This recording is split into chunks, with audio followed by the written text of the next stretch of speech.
Assalamualaikum warahmatullahi wabarakatuh. Sebagai umat muslim, kita sudah tahu bahwa Islam adalah agama rahmatan lil alamin. Bersama kami ini akan selalu berbagi berbagai hal tentang Islam. Inilah kisah Islam telah kami rangkum. Bersama Islamic Story selalu hadir untuk berbagi. Melihat sejarah Islam masuk di tanah Papua. Kedatangan pengaruh Islam ke Pulau Papua, yaitu ke daerah Fakfak, Papua Barat, tidak terpisahkan dari jalur perdagangan yang terbentang antara pusat pelayaran internasional di Malaka, Jawa, dan Maluku. Sebelum membahas proses masuknya Islam di daerah ini, terlebih dahulu akan dibahas proses masuknya agama Islam di Maluku, Ternate, Tidore, serta Pulau Banda dan Seram. Karena dari sini Islam memasuki Kepulauan Raja Ampat di Sorong dan Semenanjung Onin di Kabupaten Fakfak. Sejarah masuknya Islam di wilayah Maluku dan Papua dapat ditelusuri dari berbagai sumber, baik sumber lisan dari masyarakat pribumi maupun sumber tertulis. Menurut tradisi lisan setempat, pada abad kedua Hijriah atau abad ke-8 Masehi, telah tiba di Kepulauan Maluku Utara 4 orang syekh dari Irak. Kedatangan mereka dikaitkan dengan pergolakan politik di Irak, di mana golongan Syiah dikejar-kejar oleh penguasa, baik Bani Umayyah maupun golongan Bani Abbasiyah. Keempat orang asing membawa paham Syiah. Mereka adalah Syekh Mansur, Syekh Yakub, Syekh Amin, dan Syekh Umar. Syekh Umar menyiarkan agama Islam di Ternate dan Halmahera Muka. Syekh Yakub menyiarkan agama Islam di Tidore dan Makian. Kedua syekh yang lain, Syekh Amin dan Umar, menyiarkan agama Islam di Halmahera Belakang, Maba, Patani, dan sekitarnya. Keduanya dikabarkan kembali ke Irak. Sedangkan menurut sumber lain, Islam masuk ke Ternate di tahun jatuhnya Kerajaan Hindu Majapahit 1478, jadi sekitar abad ke-15. Sumber lain berdasarkan catatan Antonio Golfano dan Tom Peirce bahwa Islam masuk ke Ternate pada tahun 1460 sampai 1465. Dari beberapa sumber tadi, dengan demikian dapat diperkirakan bahwa Islam masuk ke Maluku pada abad ke-15, selanjutnya masuk ke Papua pada abad ke-16. Sebagian ahli memprediksikan bahwa telah masuk sejak abad ke-15, bagaimana disebutkan situs Wikipedia. Secara geografis, tanah Papua memiliki kedekatan relasi etnik dan kebudayaan dengan Maluku.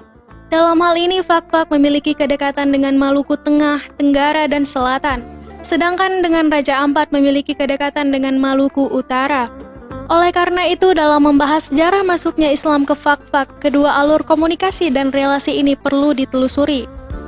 Mengingat warga masyarakat baik di Semenanjung Onim Fakfak maupun Raja Ampat di Sorong, keduanya telah lama menjadi wilayah ajang perebutan pengaruh kekuasaan antara dua buah kesultanan atau kerajaan besar di Maluku Utara, yaitu Kesultanan Ternate dan Tidore.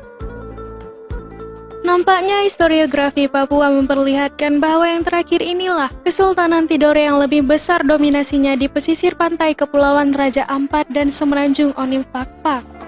Walaupun demikian tidak berarti bahwa Ternate tidak ada pengaruhnya. Justru yang kedua ini dalam banyak hal sangat berpengaruh.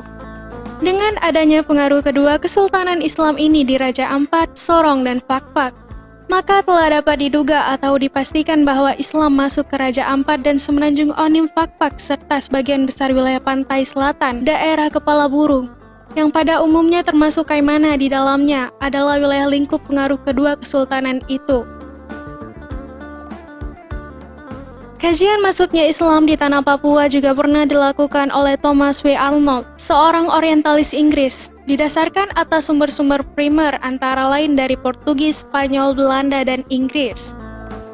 Dalam bukunya yang berjudul The Preaching of Islam yang dikutip oleh Baigo Prasetyo disebutkan bahwa pada awal abad ke-16, Suku-suku di Papua serta pulau-pulau di sebelah barat lautnya seperti Weigo, Misul, Weigama, dan Salawati telah tunduk kepada Sultan Bacan, salah seorang raja di Maluku.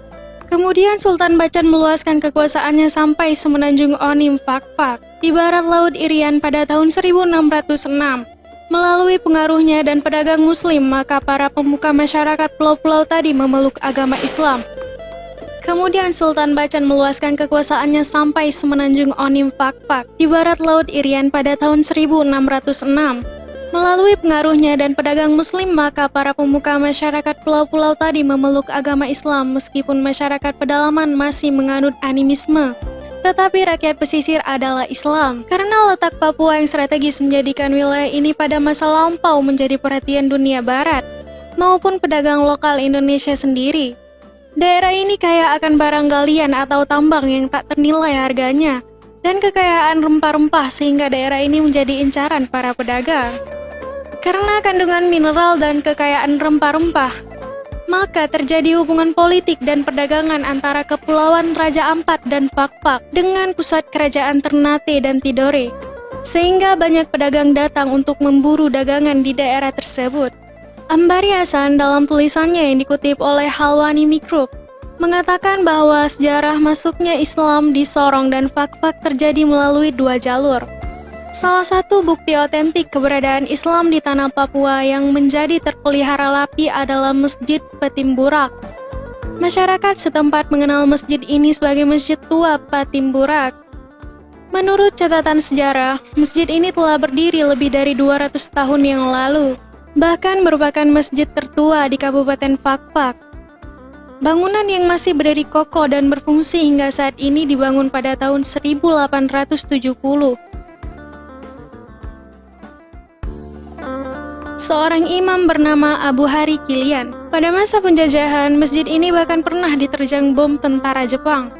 Hingga kini kejadian tersebut menyisakan lubang bekas peluru di pilar masjid. Menurut Musa Haremba, penyebaran Islam di Kokas tak lepas dari pengaruh kekuasaan Sultan Tidore di wilayah Papua. Pada abad 15, Kesultanan Tidore mulai mengenal Islam.